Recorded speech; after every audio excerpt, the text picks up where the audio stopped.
قابل احترام معززین کرام، حمد و صلات کے بعد اللہ رب العالمین کا بے حد و بے حساب شکر ہے کہ جس نے ہمیں رمضان المبارک کے عشرہ مغفرت کی جمعۃ المبارک کی یہ نورانی ساعتیں، یہ مقدس گھڑیاں اور یہ سنہرے پل نصیب فرمائے۔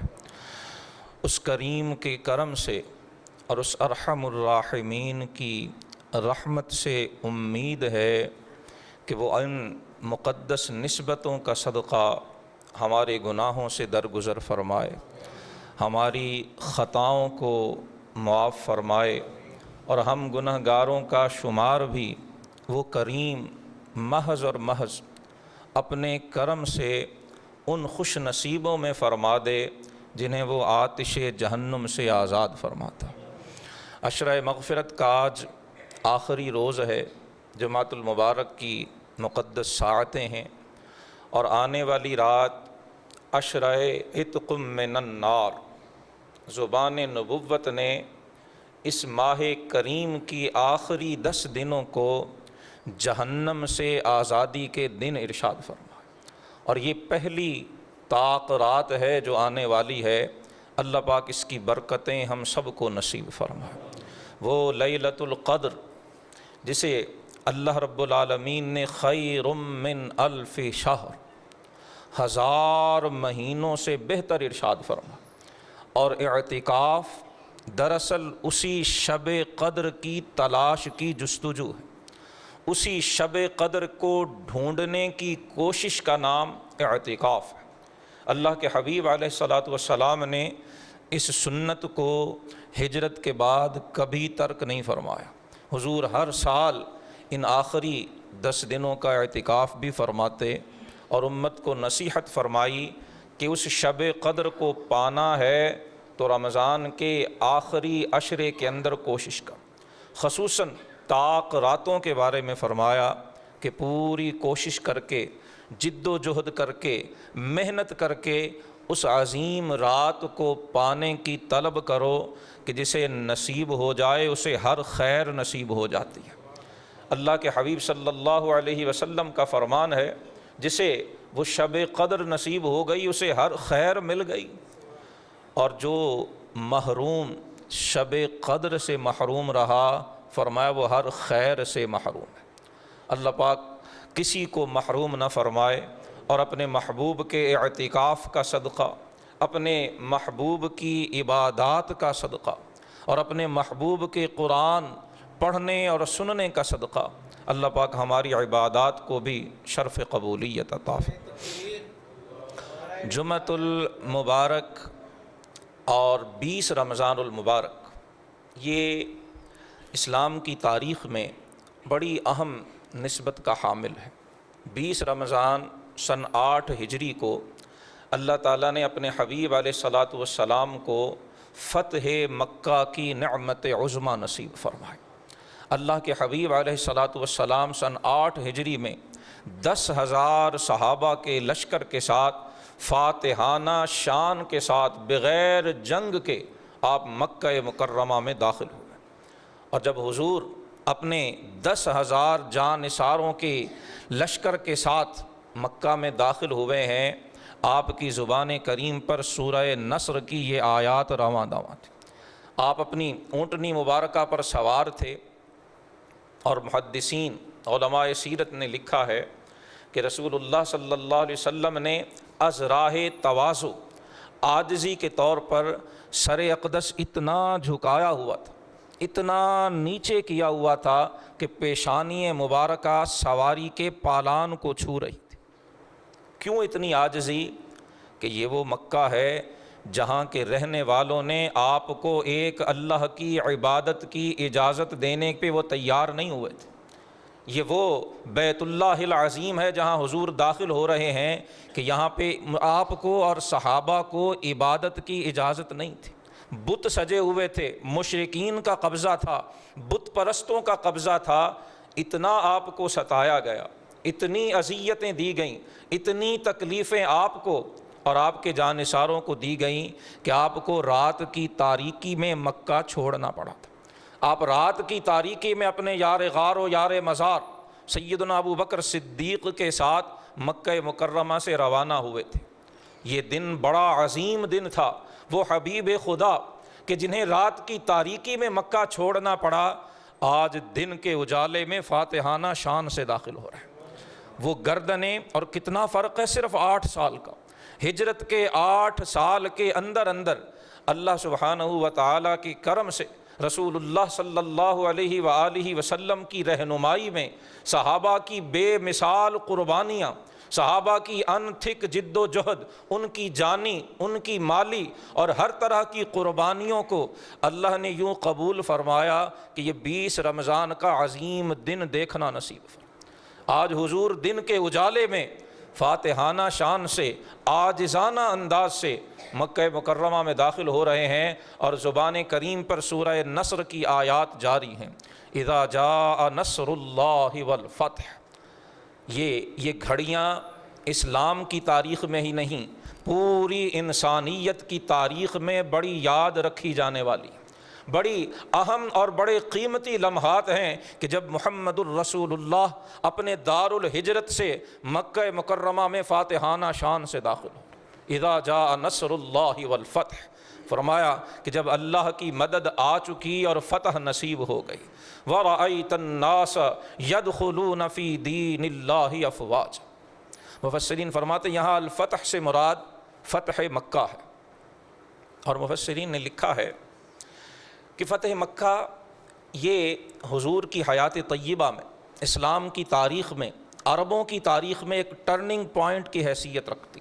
یہ ایک نقطۂ انقلاب تھا۔ مشرکین مکہ بھی اور عربوں کے بہت سارے مشرک قبائل جو مکہ مکرمہ کے ارد گرد نجد، حجاز اور جزیرہ عرب میں پھیلے ہوئے تھے، وہ سب اس کشمکش کے کسی فیصلہ کن نتیجے پر پہنچنے کے منتظر تھے۔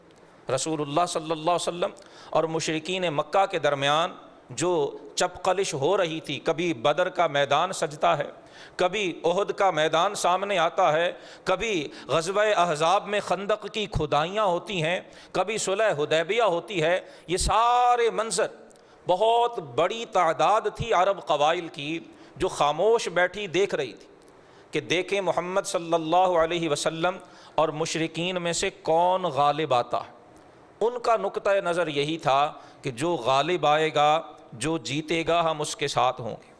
بہت سارے، اکثریت بلکہ انسانوں کی وہی ہوا کرتی ہے کہ جو فیصلہ کن مرحلے میں حق کا ساتھ دینے کی بجائے خاموش اکثریت کا درجہ رکھتی، وہ خاموشی سے بیٹھے دیکھ رہے ہوتے ہیں کہ جو اس جنگ میں جیتے گا ہم اس کا ساتھ دیں گے۔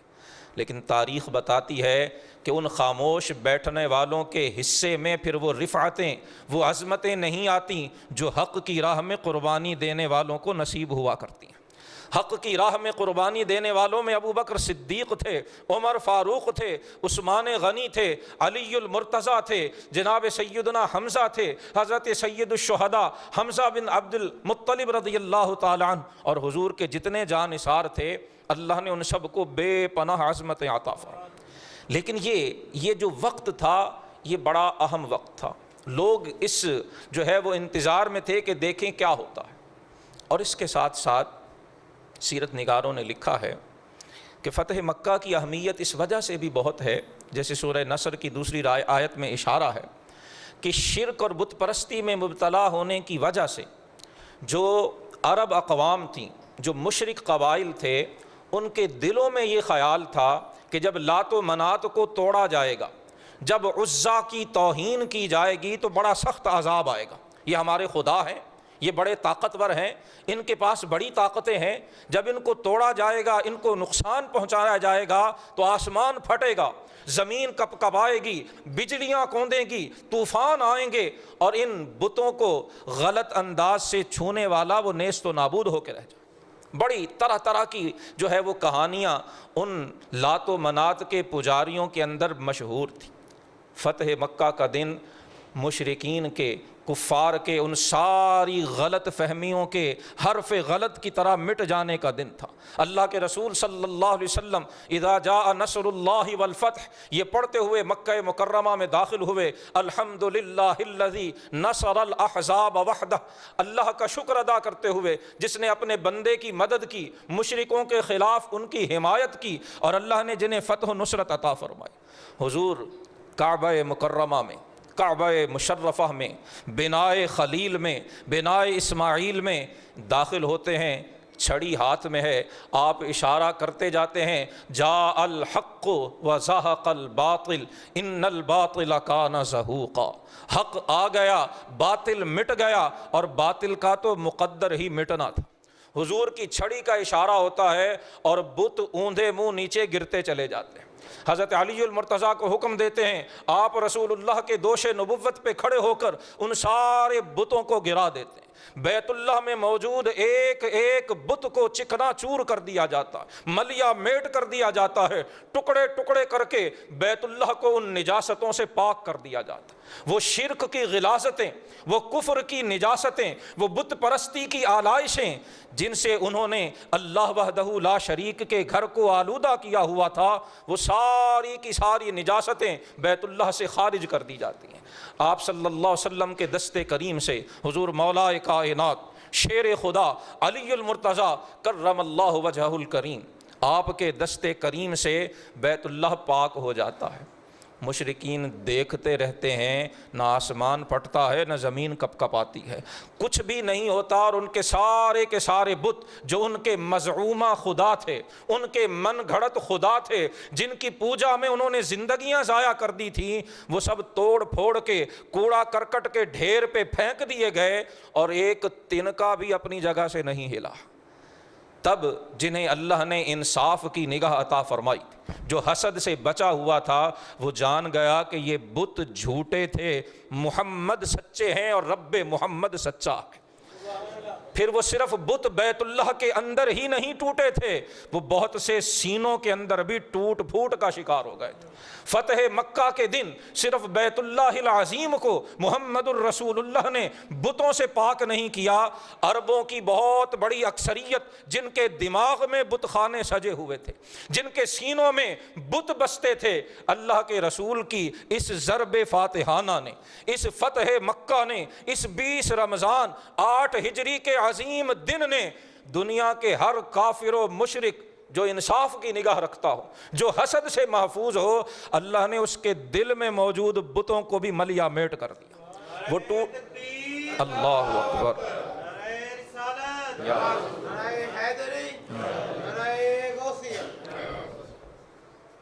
وَرَأَيْتَ النَّاسَ يَدْخُلُونَ فِي دِينِ اللَّهِ أَفْوَاجًا۔ پھر یہ فتح مکہ کی تاثیر تھی کہ اللہ پاک نے فرمایا آپ دیکھیں گے کہ لوگ گروہ در گروہ اللہ کے دین میں داخل ہوں۔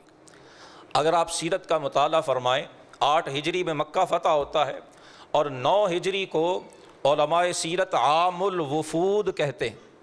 عام الوفود کا مطلب ہے ایئر آف ڈیلیگیشنز، وفود کا سال، وفد کی جمع ہے۔ جب مکہ فتح ہو گیا اور قریش مرغوب ہو گئے، آپ صلی اللہ علیہ وسلم کو اللہ نے بے مثال فتح عطا فرما دی، تو پھر عرب کے اطراف و اکناف سے دور دراز قبائل ان کے وفد آتے، حضور کی بارگاہ میں حاضر ہوتے، لا الہ الا اللہ محمد الرسول اللہ پڑھ کر مشرف با اسلام ہو جاتے۔ کوئی دن نہ گزرتا، کوئی ہفتہ خالی نہ جاتا، کوئی موقع ایسا نہ ہوتا کہ کوئی ایک وفد مدینہ میں داخل ہو رہا ہو اور دوسرا نکل نہ رہا ہو۔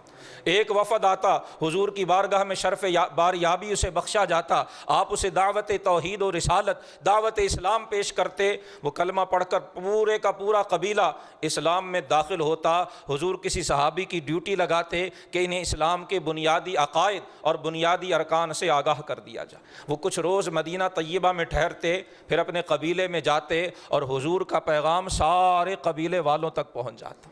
یہ 9 ہجری سارا سال سورہ نصر کی جو آیا نمبر 2 ہے، وَرَأَيْتَ النَّاسَ يَدْخُلُونَ فِي دِينِ اللَّهِ أَفْوَاجًا، کہ آپ دیکھیں گے لوگ فوج در فوج، گروہ در گروہ، جمع غفیر کی صورت میں آئیں گے اور لا الہ الا اللہ محمد الرسول اللہ پڑھ پڑھ کے آپ کے دین میں داخل ہوتے جائیں گے۔ وہ نعرہ توحید جو آپ صلی اللہ علیہ وسلم نے صرف اور صرف 21 سال قبل، 13 سال حضور ہجرت سے قبل مکہ میں رہے ہیں اور 8 برس کے بعد مکہ فتح ہوتا ہے، 13 اور 8 یہ 21 سال بنتے ہیں۔ 21 سال اللہ کے رسول نے 21 سال پہلے کوہ صفا پہ کھڑے ہو کر تنہا فرمایا تھا، قولوا لا الہ الا اللہ تفلحوا، کہہ دو اللہ کے سوا کوئی معبود برحق نہیں ہے، کامیاب ہو جاؤ گے، کامیابی تمہارے قدم چوم لے گی۔ اس روز مکہ والوں کو اس بات کی سمجھ نہیں آئی تھی، اکثریت نے انکار کر دیا تھا، ابو لہب نے انتہائی گستاخی اور توہین کا اظہار کیا تھا۔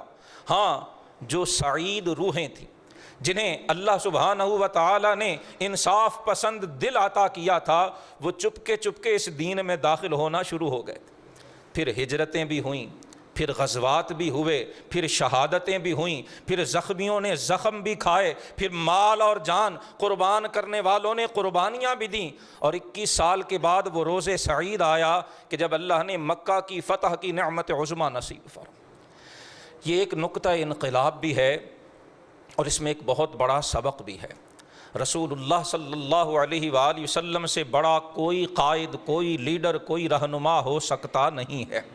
صرف اسلام نہیں، انسانیت کی معلوم تاریخ میں آپ صلی اللہ علیہ وسلم جیسا عظیم رہنما نہ آیا ہے، نہ آ سکتا ہے، نہ آئے گا۔ لیکن کیا حضور کی صرف دعا مانگنے سے اللہ نے مکہ فتح کر دی؟ کیا صرف آپ صلی اللہ علیہ وسلم کے قرآن کی تلاوت فرمانے سے مکہ فتح کر دیا گیا؟ کیا حضور کے صرف خطبات کریمہ کی بنا پر مکہ فتح ہو گیا؟ ان میں سے کوئی بات بھی نہیں ہوئی۔ 21 سال ایک طویل جد و جہد ہے، ایک انتھک جد و جہد ہے۔ رسول اللہ صلی اللہ علیہ وسلم نے مکہ کے ایک ایک فرد تک دعوت اسلام پہنچائی ہے۔ آپ صلی اللہ علیہ وسلم کی راہ میں کانٹے بھی بچھائے گئے ہیں، نماز پڑھتے ہوئے جسم کریم پر ذبح شدہ جانوروں کی غلاظت اور اوجڑی بھی لا کے رکھی گئی ہے۔ آپ صلی اللہ علیہ وسلم کے صحابہ کو سمندر پار کر کے حبشہ تک ہجرت بھی کرنا پڑی ہے، اور پھر خود حضور صلی اللہ علیہ وسلم غار ثور میں، جہاں آج بھی چڑھتے ہوئے جوانوں کا بھی سانس پھولتا ہے، رستے میں کئی بار رکے بغیر جو آج غار ثور تک نہیں پہنچ پاتے، کاش وہ سوچیں کہ محمد عربی نے اس امت کے لیے، دعوت اسلام کے لیے اور کائنات کے گوشے گوشے میں اللہ کا پیغام پہنچانے کے لیے رات کی تاریکی میں اپنے بستر پر علی المرتضیٰ کو سلا کر اور اپنے یار غار ابو بکر کو ساتھ لے کر یہ ساری چڑھائیاں اللہ کے رسول نے خود رات کی تاریکی میں چڑھی تھی۔ اور پھر جتنے ہجرت کے بعد کے کٹھن حالات ہیں، یہودیوں کی سازشیں، منافقین کی ریشہ دوانیاں، قریش مکہ کا اور مشرکین عرب کا مل کر غزوہ احزاب کے موقع پر حملہ آور ہونا، اللہ کے رسول کا پیٹ پہ پتھر باندھ کر خندق کھودنا، نمازوں تک کا جو ہے وہ قضا ہو جانا، اور اللہ کے حبیب علیہ الصلوۃ والسلام کا ان سارے کٹھن اور جاں گسل مراحل سے گزرنا۔ لیکن ایک بات یاد رکھیے گا، ان سارے موقع پر اس 21 سال کے سفر میں جس چیز سے صحابہ کرام علیہم رضوان کی زندگیاں جو ہے وہ پاک رہیں، جس سے ان کی زندگیاں جو ہے بہت بلند رہیں، وہ اللہ کے رسول کی دعوت میں ادنا سا شبہ تھا۔ کوئی شبہ کسی صحابی کے دل میں کبھی پیدا نہیں ہوا، کوئی شک اللہ کے رسول کے حق ہونے میں، اللہ کی وحدانیت کے اندر دین اسلام کے حق ہونے میں کسی صحابی کے دل میں کبھی شک پیدا نہیں ہوا۔ جب دلوں میں یقین کی قوت ہو، پھر انسان اللہ کی دی ہوئی صلاحیتوں کو درست طریقے سے تسلسل کے ساتھ استعمال کرتا جائے، اللہ کے احکام پر سر تسلیم جھکاتا جائے، تو رب العزت جل وعلا کامیابیاں ضرور عطا فرمایا کرتا ہے۔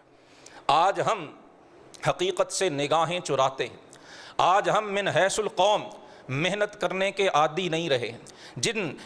جن صحابہ کرام علیہم رضوان کو، اپنے حبیب علیہ الصلوۃ والسلام کو اللہ نے فتح مکہ کی نعمت عظمیٰ سے نوازا، انہوں نے کبھی اللہ کے حکم سے سرتابی کا خیال بھی ان کے دل میں نہیں آیا۔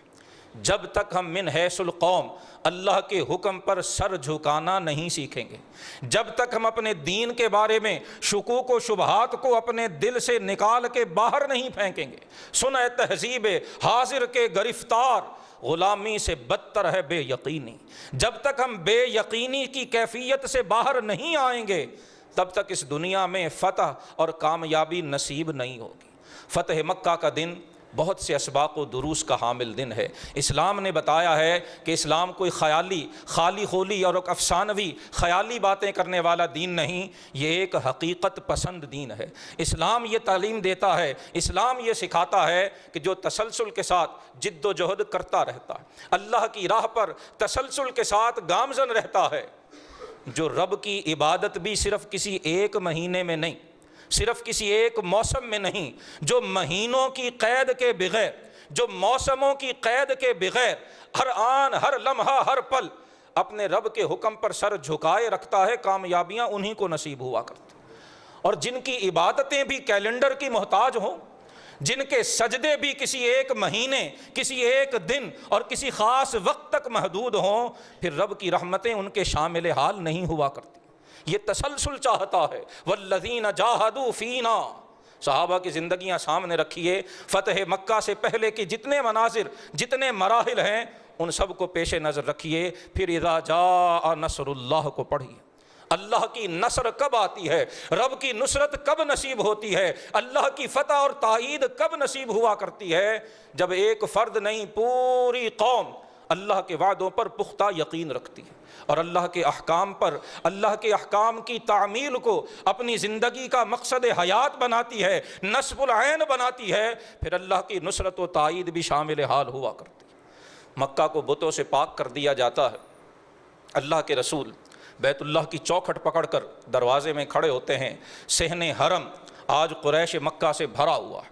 اللہ کے حبیب علیہ الصلوۃ والسلام ان چہروں کو دیکھتے ہیں، یہ وہ چہرے ہیں جو رستے میں پتھر بچھایا کرتے تھے، یہ وہ چہرے ہیں جو آپ کو تبلیغ کی اجازت نہیں دیا کرتے تھے۔ آپ قرآن پڑھتے تھے، یہ سیٹیاں بجاتے تھے، آپ نماز پڑھتے تھے، وہ تالیاں پیٹا کرتے تھے، آپ خطبہ ارشاد فرماتے تھے، وہ قہقہے لگانا شروع کر دیتے، وہ شور و غل مچانا شروع کر دیتے تھے۔ آج وہ ساری گردنیں جھکا کے اللہ کے رسول کے سامنے بیٹھے اور 10,000 کا لشکر، حضور کی سپاہ انہیں گھیرے میں لیے ہوئے ہے۔ حضور ایک لمحے کے لیے آنکھ سے اشارہ بھی کرتے، ان سب کی جسموں کو ان کی گردنوں کے بوجھ سے آزاد کر دیا جائے۔ لیکن کیا اللہ کے رسول نے ایسا کیا؟ ان میں وہ بھی تھے جنہوں نے بلال کے گلے میں رسی ڈال کر بلال کو مکہ کی گلیوں میں گھسیٹا تھا۔ ان میں وہ بھی تھے جنہوں نے سیدہ سمیہ کو شہید کیا تھا۔ ان میں وہ بھی تھے جنہوں نے حضرت یاسر کو شہید کیا تھا۔ اور جانتے حضرت سمیہ کو شہید کیسے کیا گیا؟ آج ہمیں خبر نہیں ہے کہ یہ دین ہم تک پہنچا کیسے۔ آج یہ قرآن جس کا تراویح میں 27 دن کے لیے سننا بھی ہمارے لیے اتنا بڑا بوجھ ہے کہ ہم خود کو اس پہ تیار نہیں کر پاتے ہیں۔ میرے بھائیو، یہ قرآن جس کے سننے سے بھی آج ہم بھاگ رہے ہیں، آج بھی اس قرآن میں یہ طاقت ہے کہ اسے آج بھی مشرک اور کافر جلا رہے ہیں۔ ہالینڈ کے اندر، اسپین کے اندر اور مختلف اب جو ہے وہ یورپین ممالک کے اندر آج بھی مشرکین و کفار بدبخت و نامراد قرآن کو کیوں جلا رہے ہیں؟ ہم تو نہیں پڑھتے نا، ہمارے پاس تو وقت نہیں ہے، ہم تو بڑے مصروف ہو چکے ہیں، ہمارے تو بزنسز بڑے پھیل چکے ہیں، ہماری تو آسائشیں ختم ہونے میں نہیں آتی ہیں، ہماری تو مصروفیات بہت ہو چکی ہیں۔ لیکن جو پڑھتے ہیں وہ جانتے ہیں کہ اس قرآن میں آج بھی یہ طاقت ہے کہ اگر مسلمان اس کے ساتھ جڑ گیا تو دنیا سے کفر کا نشان تک ختم ہو جائے گا۔ کافر آج بھی جانتے ہیں کہ اگر امت مسلمہ قرآن کے ساتھ جڑ گئی تو اس قرآن میں آج بھی وہ قوت ہے، اس کتاب میں آج بھی وہ طاقت ہے، اس کتاب کے اندر آج بھی طاقت و قوت کا وہ سرچشمہ موجود ہے جو امت مسلمہ کو ساری کائنات کا فاتح بنا سکتا ہے۔ وہ بدنصیب اس لیے غصے میں آ کے، ضد میں آ کے اور کچھ نہیں کرتے تو اسے جلا کے اسے مٹانے کی کوشش کرتے ہیں، لیکن وہ ظالم جانتے نہیں انا نحن نزلنا الذکر وانا لہ لحافظون، یہ وہ کتاب ہدایت ہے جس کی حفاظت کا ذمہ اللہ نے لیا۔ اللہ نے اپنے محبوب کی امت کے گناہگاروں کے دلوں پہ اسے رقب کر دیا ہے۔ ارے تم بدبختوں، کائنات کے سارے کاغذ بھی جلا ڈالو، قرآن کا ایک حرف بھی دنیا سے مٹ نہیں پائے گا۔ اللہ نے اپنے محبوب کی امت کے سینوں کو اس قرآن کا صحیفہ بنا دیا ہے۔ لیکن کیا میرا نوجوان بھائی یہ سوچتا نہیں کہ میں تو قرآن پڑھتا نہیں، کافر کیوں جلا رہا ہے قرآن؟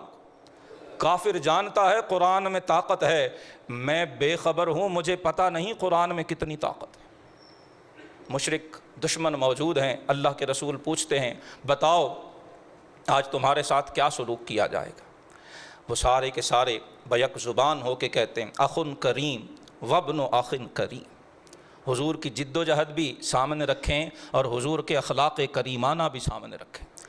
محمد الرسول اللہ صاحب اسوہ حسنہ وہ ہیں کہ جن کے کرم سے ہم گناہگاروں کو تو امید ہے ہی ہے، جو ان کے قدموں کی خاک کو اپنی آنکھوں کا سرما سمجھتے ہیں انہیں تو ان کی رحمت للعالمین سے توقع ہے ہی ہے۔ صاحب اسوہ حسنہ تو وہ ہیں جانی دشمنوں کو بھی ان کے کرم کی آس ہے، جو خون کے پیاسے ہیں انہیں بھی صاحب خلق عظیم کے کرم سے امید ہے۔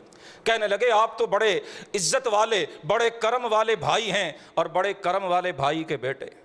حضور کی بارگاہ میں جب اس عاجزانہ انداز سے انہوں نے رحم کی درخواست پیش کی، اللہ کے حبیب علیہ الصلوۃ والسلام نے فرمایا اقول لکم کما قال اخی یوسف۔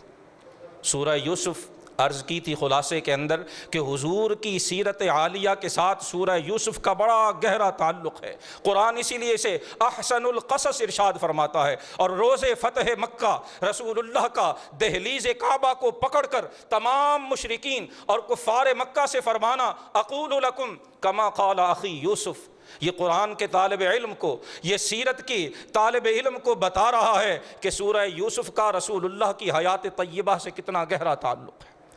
فرمایا آج میں تمہیں وہی کہتا ہوں جو میرے بھائی یوسف نے کہا تھا، لا تثریب علیکم اليوم اذهبوا فانتم الطلقاء۔ فرمایا جاؤ، آج میں پوچھتا بھی نہیں کہ میری راہ میں کانٹے بچھاتے کیوں تھے، جاؤ آج میں سوال بھی نہیں کرتا کہ میری راہ میں پتھر بچھاتے کیوں تھے، جاؤ آج میں پوچھتا بھی نہیں ہوں کہ مجھ پر سنگ باری کیا کیوں کرتے تھے، اذهبوا انتم الطلقاء، جاؤ میں نے تم سب کو آزاد کیا۔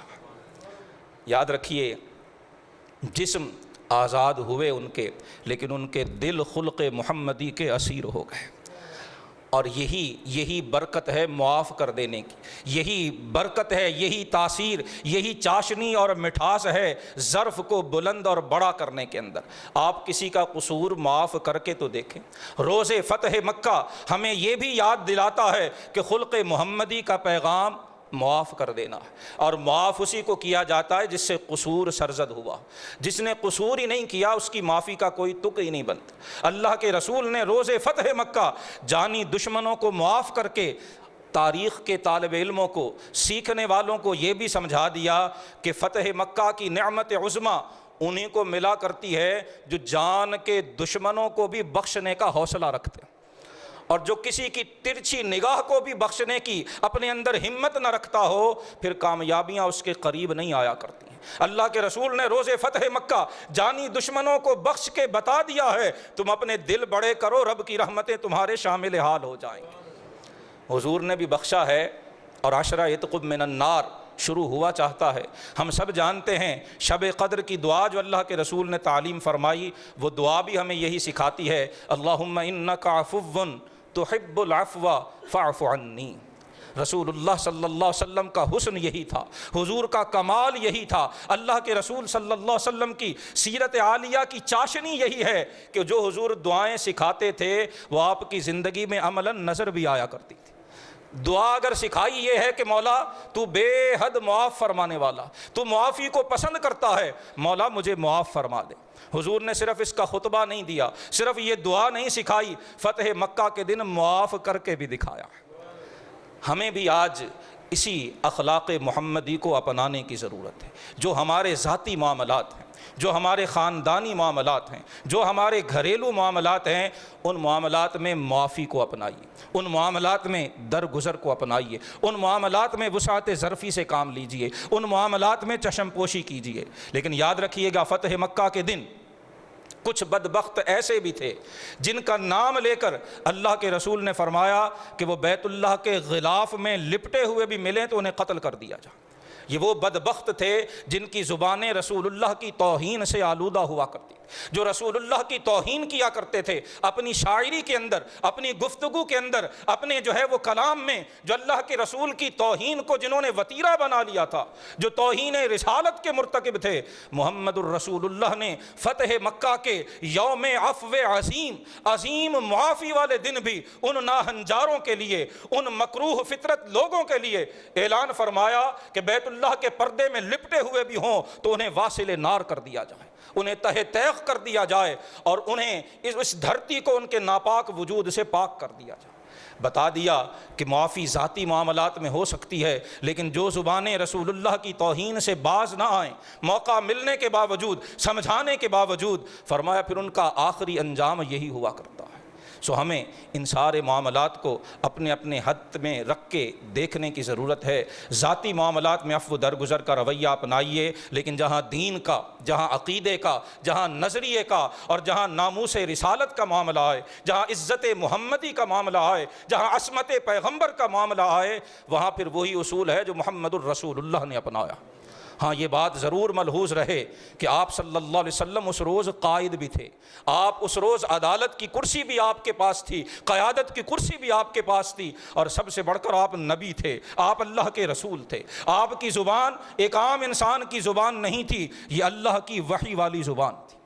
توہین رسالت کا جرم اگر کسی سے ہو، اس کا ثبوت طلب کیا جائے گا، معاملہ عدالت میں لے جایا جائے گا، تفتیش کی جائے گی، تفتیش کے بغیر، تحقیق کے بغیر، ثبوت کے بغیر، اور جو ڈیو جوڈیشل سسٹم اور پروسیس ہے، جو متعلقہ عدالتی کارروائی ہے، اس کے بغیر کسی کو سزا دینا یہ ہر شخص کا اختیار نہیں ہے۔ اللہ کے رسول صلی اللہ علیہ وسلم کے ہاں ان کا جرم ثابت ہو چکا تھا، شواہد موجود تھے، گواہ موجود تھے، دلائل موجود تھے، سو اللہ کے رسول صلی اللہ علیہ وسلم نے یہ فیصلہ فرمایا۔ سو ان سب باتوں کو اپنی اپنی جگہ پر رکھ کر سمجھنے کی ضرورت ہے۔ دعا ہے کہ اللہ پاک فتح مکہ کی اس عظیم نعمت کا صدقہ آج بھی مسلمانوں کو دوبارہ عروج نصیب فرمائے، مسجد اقصیٰ کو آزادی نصیب فرمائے، کشمیر اور فلسطین کے مسلمانوں کی اللہ پاک مدد فرمائے، اور ہم سب کو فتح مکہ کے اسباق و دروس کو سمجھنے کی توفیق عطا فرمائے۔ وآخر دعوایا ان الحمد للہ رب العالمین۔